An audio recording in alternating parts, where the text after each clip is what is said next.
لا شريك له. أشهد أن سيدنا وحبيبنا ونبينا وعظيمنا محمدا عبده ورسوله. اللهم فصل وسلم وزد وبارك وتكرم وتحنن عليه وعلى آله وأصحابه ومن تبعهم بإحسان إلى يوم الدين. وبعد أحبتي في الله، أوصيكم وأوصي نفسي المذنبة بتقوى الله. Ndugu wapenzi wa Islam, baada ya kumshukuru al-Haq subhanahu wa ta'ala na kumtakia rahma na amani kipenzi chake na kipenzi chetu Bwana Mtume Muhammad sallallahu alayhi wa ala alihi wa sahbihi wa sallam, tukiendelea na silsila yetu ya Nujumul Huda na nyota za uongofu, na tukiwa tumemzungumzia katika juma lililopita al-Imam al-A'zam Imam Abu Hanifa radiyallahu anhu wa ardhah. Tunasema tutaendelea kuzungumzia wote maimamu wanne na kwa mpangilio wa zama. Imam Abu Hanifa alizaliwa mwaka wa 80 Hijria. Anayefuatia wa pili ni al-Imam Malik ibn Anas, Imam Dar al-Hijra. Al-Imam Malik alizaliwa mwaka wa 93 Hijria radiyallahu anhu wa ardhah. Al-Imam Malik jina lake kamili ni Malik ibn Anas ibn Malik ibn Abi Amir al-Asbahi al-Madani radiyallahu anhu wa ardhah. Babu yake alikuwa ni katika kibaru tabi'in ambaye amepokea kutoka kwa Abdullah ibn Umar na wengineo katika masahaba Bwana Mtume Muhammad sallallahu alayhi wa ala alihi wa sahbihi wa sallam. Al-Imam Malik kutoka udogoni alikuwa tayari ashahifadhi al-Qur'an al-Karim, na wazazi wake wakimhimiza kwenda kusoma, mamake akimwambia idhhab ila Rabi'a wata'allam minhu al-adaba qabla al-ilm, nenda kwa Rabi'a. Rabi'a alikuwa ni mmoja katika maulama wakubwa wa fiqh katika mji wa Madina. Nenda kwa Rabi'a, akijulikana kama Rabi'atul Ra'i. Amwambia nenda kwa Rabi'a, lakini jifunze kwake yeye adabu kabla ya elimu. Na hivi ndivyo walivyokuwa salafu salih ridwanullahi alayhim. Wema waliotangulia walikuwa wakiwafundisha watoto wao adabu kabla ya elimu. Sisi tulipowafundisha watoto wetu elimu tukaweka mbali na adabu, ndipo pale tukapatwa na mashakili katika jamii zetu, ikawa sasa hakuna kuheshimiana hata katika mlango wa elimu. Malik ibn Anas mwanzo wa maisha yake alipenda sana awe mwimbaji, mughani na watu wenye kughani na kuimbaimba. Mambo ya utoto, mambo ya watoto. Tembea na dofi yake napiga na ghani. Mamake aliliona hili, na hapa nataka akina mama wanisikilize vizuri kama wanatusikia. Mama alipoona mwanawe ni mtu amependa kuimba, akataka kumsarifu, kumtoa katika hii mihna ya uimbaji, ampeleke katika jambo bora kuliko lile. Mama ndo anatengeza. Al-ummu madrasatun in a'dadtaha a'dadta sha'ban tayyib al-a'raqi. Mshairi anasema mama ni chuo, ukimwandaa mama ndo umeandaa jamii yote. Mama akamfuata mwanawe siku hiyo mdogo, akamwambia ya bunayya innal mughanniya idha kana qabiha alwajhi fa inna an-nasa la yaltafituna ila aghani. Mwanangu, mwimbaji akiwa na sura mbaya watu wala hawashughuliki na nyimbo zake. Imam Malik hakuwa mbaya wa sura, lakini kwa sababu ni mdogo, mama yake kamwambia vile, na kuna maadamu kaniambia hivi mama, basi mimi sura yangu sio nzuri, sasa nifanye nini? Akamwambia hii kazi haitokufaa, njoo.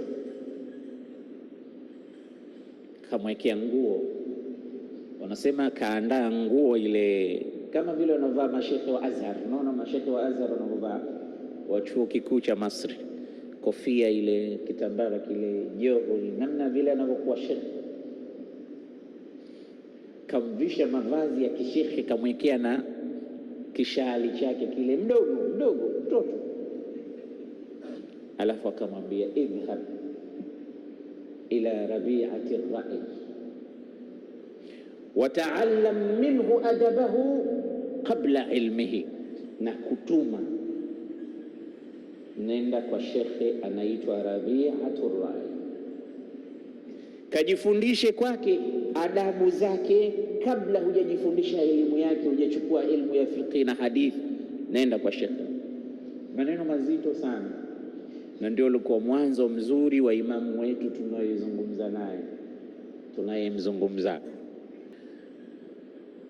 Miongoni mwa waalimu wake vile vile ni wengi sana, lakini tutawataja baadhi yao. Imam Malik alikuwa na mwalimu akiitwa Ibn Hurmuz, Abu Bakr Abdullah ibn Hurmuz. Huyu alikuwa akichukua kwake hadithi vile vile, hadithi za Bwana Mtume Muhammad.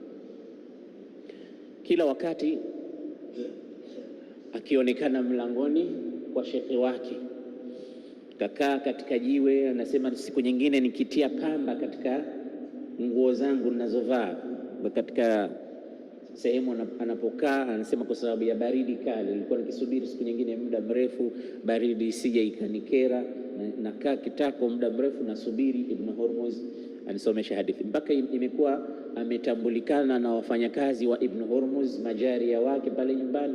Akija Ibn Hurmuz akisikia kama mlangoni kuna mtu, anamuuliza jaria wake, suria wa maidi wake wale, man bil bab, tizama mbona kama kuna mtu mlangoni.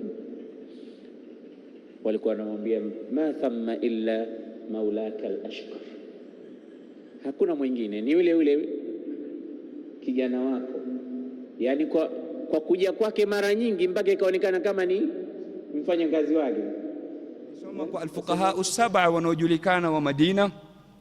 Amesoma kwa mwanachuoni mkubwa ambaye kwamba amefika daraja ya kuitwa Amirul Mu'minina fil hadith, Muhammad ibn Shihab az-Zuhri radhiyallahu anhu wa ardah, katika nyota kubwa katika ilmu ya hadithi radhiyallahu anhu wa ardah. Amesoma kwake, akasoma kwa Ibn Hurmuz, akasoma kwa Nafi' maula ibn Umar. Nafi' katika maulama wakubwa, pia katika fukaha wakubwa wa Madina. Al-Imam Malik ibn Anas alisoma kwake radhiyallahu anhu, na ndo maana ukija katika ilmu al-hadith kuna kitu kinaitwa as-silsila adh-dhahabiyya.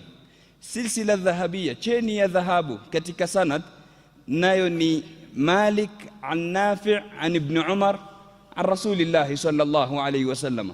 Ukiona hadithi imepokewa na Malik amepokea kwa Nafi', na Nafi' amepokea kwa Abdullah ibn Umar akipokea kwa Mtume sallallahu alayhi wasallam, hadithi yenye sanadi kama hiyo inajulikana katika ilmu alhadith kama as-silsila al-dhahabiyya, cheni ya dhahabu. Yani hakuna sanadi ambayo kwamba ni kubwa zaidi ya hiyo.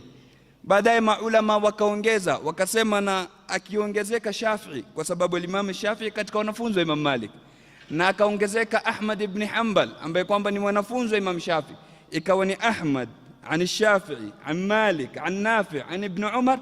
Hii sasa inakuwa ni iqdu al-jawhar kama wanavyosema maulama, inakuwa ni iqd al-jawhar, inakuwa sasa ni cheni ama necklace ya jauhari, kwa kwamba ina iqdi ina thamani kuliko silsila, na jauhar ina thamani kuliko dhahabu. Kwa hivyo katika wale ambao kwamba wamesoma kwao Imam Malik ni Sayyiduna Nafi' ambaye kwamba ni maula wa Abdullah ibn Umar radhiyallahu anhu wa ardah, na amesoma kwa maulama wengi ingawa hakutoka ndani ya Madina. Na hili ni swala ambalo kwamba limezungumzwa na maulama. Nini kilichomfanya Malik asitoke katika mji wa Madina? Kwa nini asizunguke katika miji mingine kwenda kutafuta elimu kama walivyokuwa wanazuoni wengine?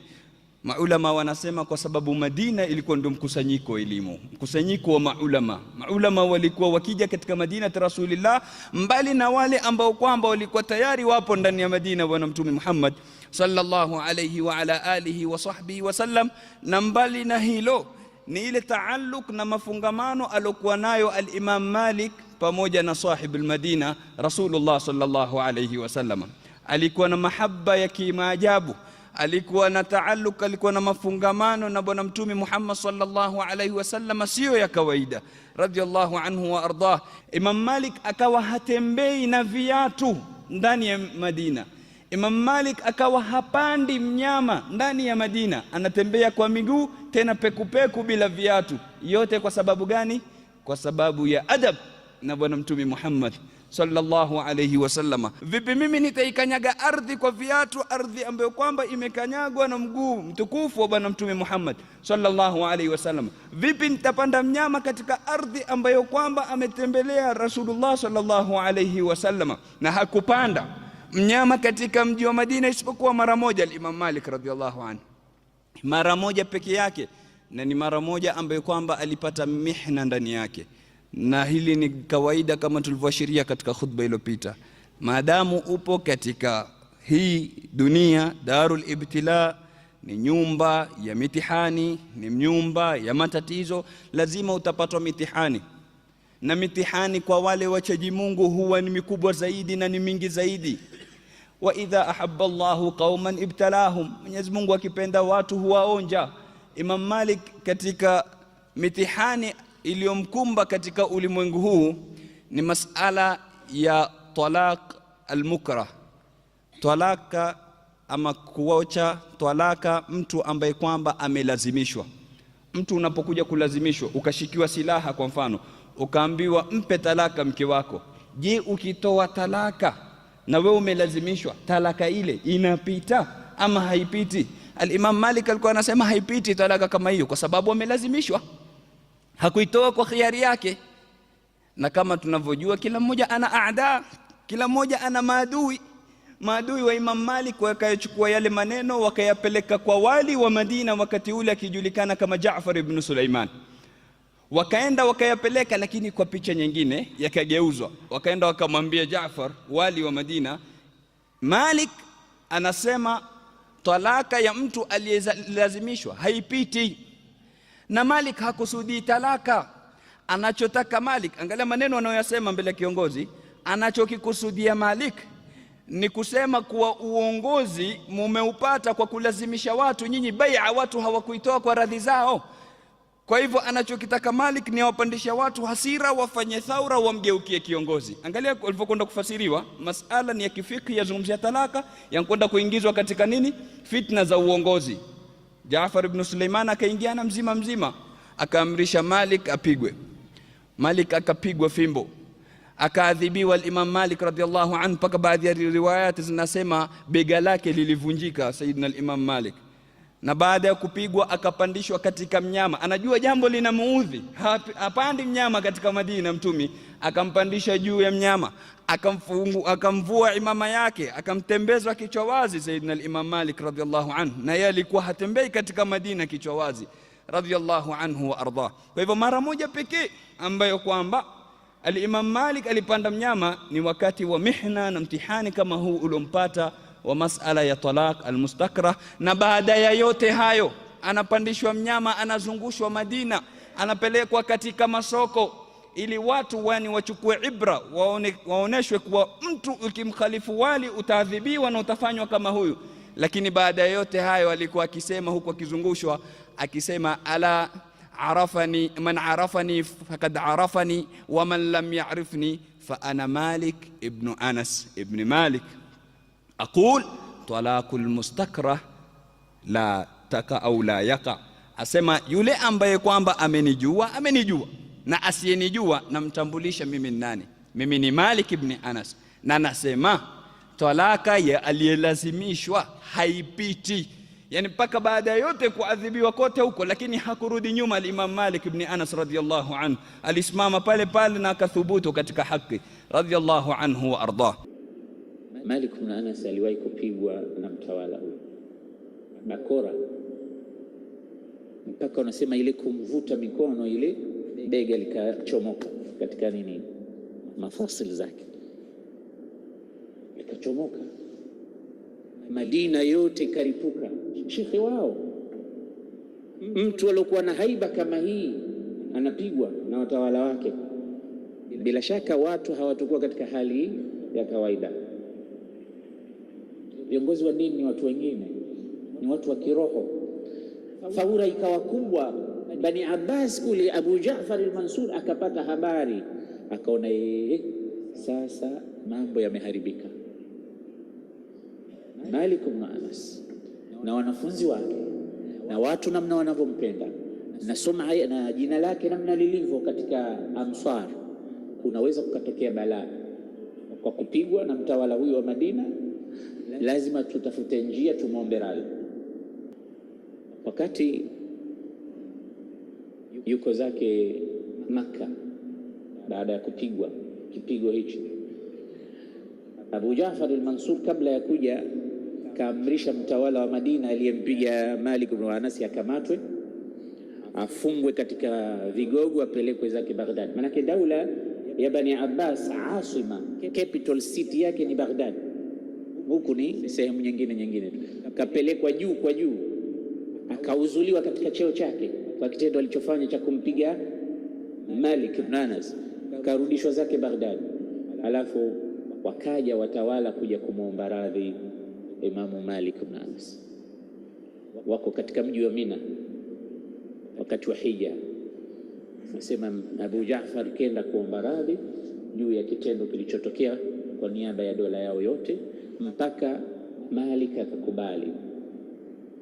Abu Jaafar al-Mansur baada ya kuona kwamba amekubaliwa, kosa lake lile limefutwa na Malik yuko sawa na kumetulia, akataka na yeye ilmu ya Malik ibn Anas, lakini akampa rai, akamwambia Malik, wewe ni mwanachuoni mkubwa na ilmu yako hii nakupa rai, hii ilmu itabidi uiandike. Ma dharra law dawantahu wa wada'tahu fi alkitab, iandike ilmu hii katika kitabu, lakini tu hakikishe tatajannabu fihi shadaid ibn Mas'ud, zile shadaid za Abdullah ibn Mas'ud, ule ukali wake jitenge nao kidogo. Tafuta kilichokuwa mujma'un alayhi, ambacho kwamba wameafikiana masahaba na watu ulama. Alafu ukiandike sehemu, sisi kama watawala nahmilu nnasa alayhi, tutahakikisha watu wote wanafuata na kukisoma. Wanabuthu ilmak fil amsar wa nahmilu nnasa ala ilmika wa kutubika, tutaieneza ilmu hii katika miji mbalimbali na watu tutawaambia la yuqda illa bihadha alilm, makadhi wetu wote, fatwa zenu, ilmu yenu ni hiki hapa kilichoandikwa na Malik ibn Anas. Tizama, ni golden chance. Si watu huwa wanapenda sana kusema kwamba sisi ndio tuko kwenye haki, si ndio? Mimi ndio niko sawa, nyinyi hamko sawa, wale hawako sawa. Imam Malik hii nafasi anapewa na mtawala wa dunia Abu Jaafar al-Mansur, kwamba ziandike fatwa zako, kitabu chako, tafuta kile. Ndio mwanzo wa kuandika Imam Malik kitabu kinaitwa Muwatta al-Imam Malik. Kwa hivyo al-Imam Malik ibn Anas alikuwa ni mwanachuoni mkubwa mpaka kufika kuitwa Imamu Dari al-Hijra. Bali baadhi ya maulama wanasema hadithi ya Mtume sallallahu alaihi wasallam iliyopokewa na al-Imamu Ahmad katika musnad yake, aliposema yushiku an yadriba an-nasu akbada al-ibli fala yajiduna aliman illa alimul Madina. Asema Mtume sallallahu alaihi wasallam, inakaribia watu wafunge safari wasipate alim, wasipate mwanachuoni isipokuwa mwanachuoni wa Madina. Maulama wanasema aloashiriwa katika hadithi kama hii ni al-Imam Malik ibn Anas radhiyallahu anhu, yani ameashiriwa mpaka na bwana Mtume Muhammad sallallahu alayhi wa ala alihi wa sahbihi wasallam. Alikuwa daraja ya juu kabisa ya elimu, na ndo maana mwanafunzi wake al-Imam Shafi'i radhiyallahu anhu alikuwa akisema idha dhukira al-ulama famalikun an-najm, wakitajwa maulama basi nyota wao ni al-Imam Malik radhiyallahu anhu. Na Hamad ibn Salama katika wanazuoni wakubwa wa salaf, katika wema waliotangulia, alikuwa amekuja siku moja bwana kwake akamuuliza masala, akamwambia nenda kamuulize Imam Malik. Akamwambia idha aradta salamata fi dinik fas'al alim al-Madina, ukitaka salama katika dini yako nenda kamuulize alimul Madina ambaye kwamba ni nani? Malik ibn Anas radhiyallahu anhu wa ardhah. Na katika mabwana wa salaf vile vile Yahya ibn Sa'id al-Qattani katika wanazuoni wakubwa alikuwa akisema Malikun rahmatun min Allah li hadhihi al-umma, Malik ni rahma kutoka kwa Mwenyezi Mungu kwa umma kama huu, ummati Muhammad sallallahu alayhi wa ala alihi wa sahbihi wasallam. Na maneno waliyosema maulama waliotangulia waliokuwa wakati wake na baada yake, shahada walizotoa katika kumsifu Imam Malik ni mingi, hatuwezi kuyataja yote, tutosheke na haya. Kwa hivyo yote inatuonesha daraja na ilmu aliyokuwa nayo nani? Al-Imam Malik ibn Anas radhiyallahu anhu, mpaka ikafika wakati ikawa watu wa Madina wanasema la yufta wa Malik fil Madina, hakuna kutoa fatwa yoyote na Imam Malik yuko Madina. Linapokuja swala, maadamu Imam Malik yuko ndani ya Madina, asitoe fatwa yoyote Allah. Na alianza kutoa fatwa akiwa mdogo sana, miaka 17 takriban tayari ashaanza kutoa fatwa, lakini miaka 17 kiumri ni kidogo, lakini kielimu alikuwa amebobea. Ulikuwa hutoi fatwa hivi hivi wakati huo. Al-Imam Malik ibn Anas anasema ma jalastu lil fatwa illa ba'da an qabilani au qabalani 70 muammama. Asema sikukaa kutoa fatwa isipokuwa waliponifanyia mukabala, waliponifanyia mtihani. Muammama ni wenye vilemba, yani anakusudia maulama 70 nimekaa mbele yao, wakanifanyia mtihani, wakanipitisha, ndo nikaanza kutoa fatwa. Leo kila mmoja ni mufti, kila mmoja ataka kuzungumza katika dini ya Mwenyezi Mungu Subhanahu wa Ta'ala. Mpaka mabarazani pia watu wanataka kuzungumzia masaili ya sharia, wanataka kumsemea Mwenyezi Mungu Subhanahu wa Ta'ala. Maulama walikuwa hawatoi fatwa mpaka wawekwe chini, na maulama wasiopungua 40 kufanywa mtihani, aangaliwe katika kila fani. Vipi tayari umebobea vizuri, umefika daraja ya kustahiki kutoa fatwa, ndo apewe ruhusa ya kutoa fatwa. Leo kila mmoja amekuwa ni mufti. Kwa nini? Kwa nini leo kila mmoja ataka kumzungumzia Mwenyezi Mungu Subhanahu wa Ta'ala? Ikiwa wakati wa masahaba wa Mtume sallallahu alaihi wasallam walikuwa zaidi ya 100,000, lakini katika masahaba hawakutoa fatwa, ama walikuwa hawatoi fatwa isipokuwa masahaba 12, na katika kauli nyingine ni masahaba 14. Amewakusanya mmoja akasema wa fi zamani al-Mukhtari afta bi'ahdihi Abu Bakr al-Faruq, Uthman, Haidaru, Hudhaifatu, Ammaru wa Zaid ibn Thabit, Muadh Abu ad-Darda wa huwa Uwaymir, Ubay Abu Musa ila Ash'ar Tama wa Khatm Nidami ibn Auf Mu'attar. Masahaba 12 wa Mtume sallallahu alaihi wasallam ndio masahaba waliokuwa wakitoa fatwa, na wengine wakaongeza wawili wakasema ni 14. Wa min jumlatil muftina aidan Ubadatun kadhaka ibn Mas'ud Imam Munawwar. Zaidi ya masahaba 100,000 waliomuona Mtume wakapokea elimu kutoka kwake, lakini hawakutoa fatwa isipokuwa masahaba 14. Mbona imekuwa sisi sasa kila mmoja ni mufti? Mbona imekuwa kila mmoja sasa ataka kuzungumzia masala ya sharia bila kuwa na elimu? Alafu mtu anakuambia nadhani, hana elimu nayo, anakuambia nadhani.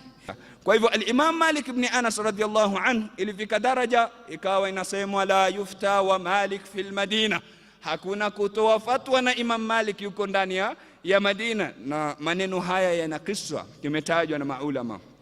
Inasemekana kuna mwanamke alifariki, akaitwa mwanamke mwenzake kuja kumuosha. Alipokuwa anamuosha akatoa maneno machafu, akasema ni mara ngapi tupu hii imemuasi Mwenyezi Mungu Subhanahu wa Ta'ala. Qadh akamsemea maneno, akasema maneno machafu kuhusu nani?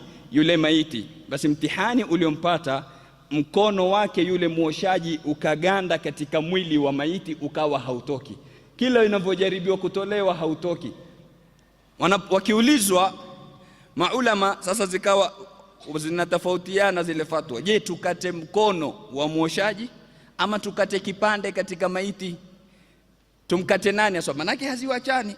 Lilipofika swala kwa al-Imam Malik, akasema nataka kumuuliza swali, ama muulizeni swali huyo mwenye kuosha. Je, kuna maneno yoyote ambayo kwamba ameyatoa kuhusu huyu maiti? Akaulizwa akasema naam, nimesema tupu yake hii imefanya madhambi mara ngapi? Imam Malik akasema basi apigwe mboko huyo, kwa sababu ni kadhfi, hiyo ni kumsemea muhsana bila ushahidi wowote, kumbandikia urongo, kumbandikia machafu, na adhabu yake katika sharia ni kupigwa mboko. Mpigeni mboko huyo mpaka idadi ikamilike. Alipopigwa, zilipokamilika idadi, mkono uliwachana wenyewe. Watu wa Madina wakasema la yufta wa Malik fil Madina, hakuna tena ruhusa ya kutoa fatwa inapokuwa Malik yuko Madina radhiallahu anhu. Lakini katika masomo makubwa ambayo kwamba tunayapata katika maisha ya al-Imam Malik ni la adri, sijui. Pamoja na martaba ambayo kwamba amefikia Imam Malik, pamoja na daraja ambayo kwamba ameifikia Imam Malik radhiallahu anhu, pamoja na kwa watu wa Madina wamekubaliana asitoe fatwa isipokuwa ni al-Imam Malik, lakini alikuwa akiulizwa baadhi ya maswala akisema la adri. Na al-Imam Shafi'i radhiallahu anhu asema sahibtu Malikan fasuila an 48 mas'ala faqala fi 32 minha la adri. Asema nilisuhubiana na Imam Malik, akaulizwa maswala 48.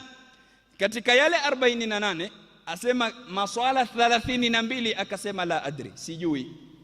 Pamoja na daraja yote kubwa ya elimu aliyokuwa nayo, lakini anasema nini? Sijui. Yani amejibu maswala 1/3 peke yake, thuluthi mbili anasema sijui. Leo wako wapi wanayekusema sijui? Kila mmoja anajua na kila analoulizwa mtu anajibu, lakini Imam Malik alikuwa anasema nini? La adri. Hili ni somo kubwa tunatakana tujifundishe. Siku moja amekuja mtu anasema nimekuja mimmasirati 6 ashhur, mimi nimekuja safari ya miezi 6, nimetumwa na watu wangu nije kuulize ewe Malik. Imam Malik akamwambia uliza. Yule bwana akauliza swala lake na riwaya hazikutaja hilo swala. Imam Malik amwambia la uhsinul jawab, sijui jawabu la swali lako. Yule bwana anasema ataituka min masirati 6 ashhur, mimi nakujia kutoka masafa ya miezi 6, watu wangu wamenituma, nikirudi niwaambie nini? Anamwambia ukirudi waambie Imam Malik asema hajui jawabu ya swali. Swala masala mepesi. Imam Malik asema hajui, kuna nini? Man qala la adri faqad afta, kama wanavyosema maulama. Abdullah ibn Umar, sahaba wa Mtume sallallahu alaihi wasallam, safari moja anakuja bwana pia kutoka masafa ya mbali, anakuja anamuuliza, amwambia nataka kujua mirathul amma, mirathi ya amma yani shangazi anarithi vipi katika sheria. Saidina Abdullah ibn Umar akamwambia sijui. Yule bwana akapiga mikono hivi akasema Abdullah ibn Umar anasema sijui, tutamfuata nani tena? Basi Sayyidina Abdullah ibn Umar pale pale akasema rahimallahu Abdullah ibn Umar suila amma la yadri faqala la adri. Mwenyezi Mungu amrahamu Abdullah ibn Umar, ameulizwa ambalo kwamba halijui akasema sijui. Kwa hivyo ikhwatal imani wal islam, somo kubwa tutoke nalo katika maisha ya Imam Malik, unapoulizwa jambo ambalo kwamba huna elimu nalo, sema sijui, wala si aibu. Wallahi si aibu, sema sijui. Ni moja katika njia za fatwa, ama ni moja katika sampuli za kutoa fatwa. Sasa wasuila an 42 mas'alatan faajaba an 4 minha wa qala fi albaqiyati 38 mas'ala la adri. Aliulizwa masala 42, masala 42 yote anaulizwa akajibu manne tu, 38 akasema sijui. Wanachuoni gani leo wanasema sijui? Kila kitu anajibu tu, mwisho anasema niulizeni tu, hata swali lilowashinda wazee wenu mashekhe wenu nipeni. Anaomba yeye maswali. Akifika pale anasema hapo nafikiri, nadhani, yani anadhani. Abdullah bin Umar alikuwa anasema aturiduna an taj'alu dhuhurana jusuran ila nari jahannam, mnataka kuifanya migongo yetu ndio madaraja ya kwenda motoni siku ya kiyama. Taquluna aftana bihadha Abdullah ibn Umar, mwende mkamwambie Mwenyezi Mungu aliyetupa fatwa hii ni Abdullah ibn Umar. Walikuwa naogopa fatwa, tena yeye ni ahlu lilfatwa. Anasema ma jalastu lilfutya, sikuwahi kukaa kwa ajili ya kutoa fatwa illa baadama shahida li, baada ya kunitolea ushahidi 70 aliman, au 40 aliman, watu 40 wanachuoni vigogo, yani amepata tazkia kwamba unafaa. Watu 40 wasema huyu anafaa kutoa fatwa, anayefaa kutoa fatwa. Mara nyingine anaulizwa, anasema sijui. Kwa hivyo al-Imam Malik radhiallahu anhu, katika masomo makubwa tunayopata katika maisha yake ni la adri, sijui. Hakuna aibu unapokuwa hujui jambo ukasema nini? Ukasema sijui. Vile vile katika masomo ambayo kwamba tunayapata kwa al-Imam Malik, Imam Malik ana kitabu chake kinaitwa Muwatta. Muwatta ni kitabu ambacho kwamba amekitunga Imam Malik katika hadithi. Amekaa miaka 40 anatunga kitabu hichi, na al-Imam Shafi'i alikuwa akisema hakuna katika dunia kitabu kilichokuwa sahihi baada ya Qur'ani kama kitabu cha Muwatta, ingawa baadaye al-Imam Ibn Salah na Imam al-Dhahabi wakayafasiri maneno yake wakasema ameyasema haya kabla ya kutungwa Bukhari na Muslim. Baada ya kutungwa Bukhari na Muslim, vitabu vilivyokuwa sahihi baada ya Qur'ani ni Bukhari na Muslim, kwa sababu katika Muwatta kuna baadhi ya hadithi ambazo kwamba ni dhaifu. Lakini Imam Shafi alitoa maneno haya kabla ya kutungwa Bukhari na Muslim. Kitabu adhimu, kitabu kikubwa ambacho kwamba kina hadithi nyingi za Bwana Mtume Muhammad sallallahu alayhi wasallam. Al-Muwatta alikitunga kwa ikhlasi Imam Malik. Baada ya kutunga Muwatta, watu walipoona Muwatta imepata kabuli kwa umma, wengine wakaenda wakatunga Muwatta zao. Maulama wasema zilitungwa Muwatta takriban 500, lakini ziko wapi? Hakuna inayotambulika wala inayotajwa mpaka leo isipokuwa Muwatta ya nani? Al-Imam Malik ibn Anas, kwa sababu ilitungwa kwa ikhlas. Al-Imam Malik baada ya kutunga Muwatta, khalifa wa daula ya Abbasiya wakati ule Abu Ja'far al-Mansur alimuita Imam Malik akamwambia, mimi nataka kuifanya Muwatta iwe ndio itafanywa kazi kwa Waislamu wote katika kila mji, yani watu wote wafuate nini? Wafuate Muwatta, wafuate yaliyomo ndani ya Muwatta. Imam Malik alisema nini? Kama ni mimi na wewe wa zama za sasa tungelifurahia hilo, tukamwambia naam, lifanyie kazi.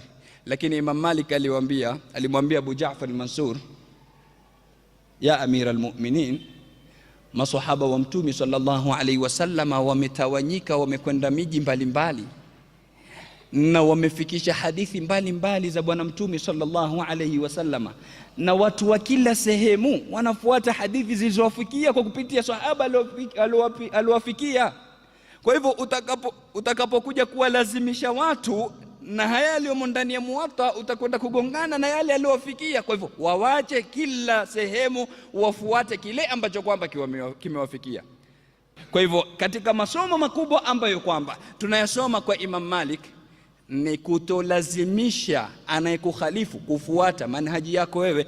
Mwelekeze, mwadhihishie, mweleze kile ambacho kwamba unakifuata na dalili zako. Amekinaika nayo atafuata, hakukinaika afuate kile anachokifuata madamu ana dalili yake, lakini usilazimishe kwa lazima ufuate vile mimi ambavyo kwamba naona. Hii ndio manhaji ya nani? Ya al-Imam Malik ibn Anas radhiyallahu anhu wa arda. Al-Imam Malik ibn Anas, kama tulivyosema, tunapata masomo kadhaa katika maisha yake. Masomo ni mengi na khutba moja haitoshi kumzungumzia Imam Malik, lakini hatuwezi kutawilisha sana kwa sababu kuzungumziwa ni wengi. Lakini tutoke na haya masomo tuliyochukua leo, kuwa usilazimishe mtu kile ambacho kwamba unakiona wewe ni sawa.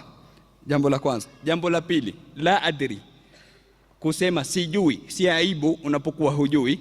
Jambo la tatu, al-adabu ma'a rasulillah sallallahu alaihi wasallam, kuwa na adab na Mtume sallallahu alaihi wasallam.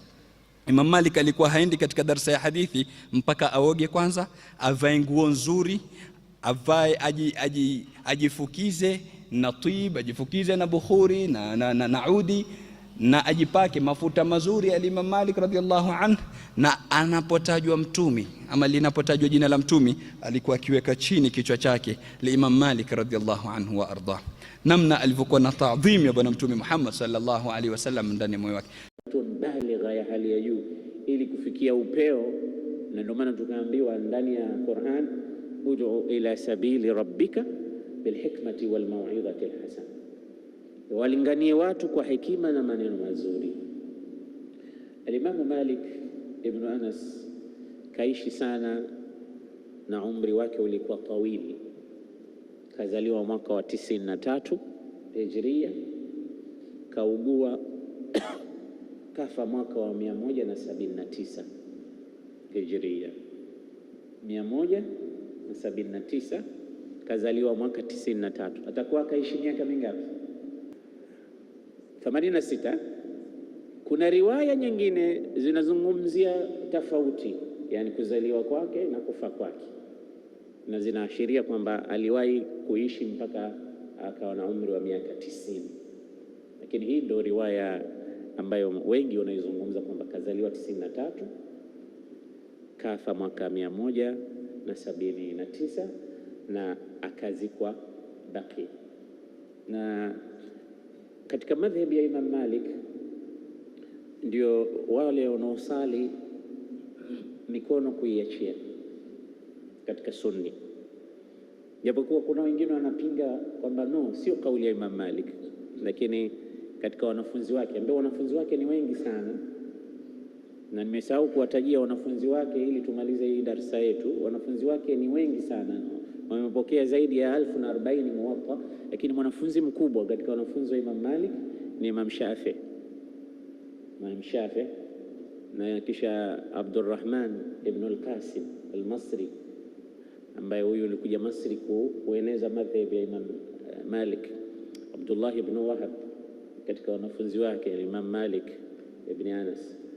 Pia katika wanafunzi wake Muhammad ibn al-Hasan al-Shaybani, ambaye alikuwa mwanafunzi wa Imam Abi Hanifa, alikuja pia huko kusoma kwa Imam Malik.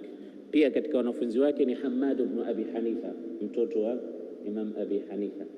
Pia katika wanafunzi wake waliokuja baadaye alikuwa Asad ibn al-Furat, ambao walifanya kazi kubwa sana, na baadaye wamekuja kina Sahnun, ambao ndo katika Mudawwana. Ukisikia vitabu hivyo vya Malikia ni vikubwa, na baadaye wanafunzi wa wanafunzi wao waliokuja baadaye akina Abu Bakr al-Baqillani.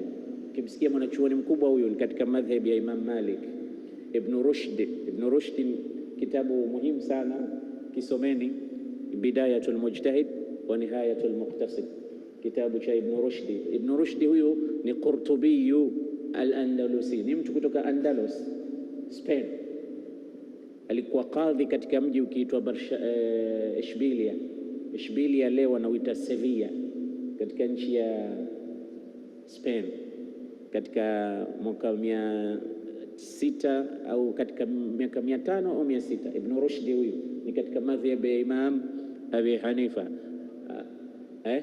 Malik ibn Anas taba, na katika wanafunzi vile vile waliokuja baadaye Malikiyin, Baqillani, Ibn Rushd, al-Qurtubi, ad-Dardir, ambao hawa wote wamefanya kazi kubwa sana ya kueneza madhhabu. Na madhhabu ya Imam Abi Hanifa yalikuwa katika Khaliji ya Kiarabu, Madina, Masri, Afrika, North Africa, hususan Libya, Tunis, Algeria, Maghrib, mpaka Mali, katika hizi nchi hizi za Kiafrika.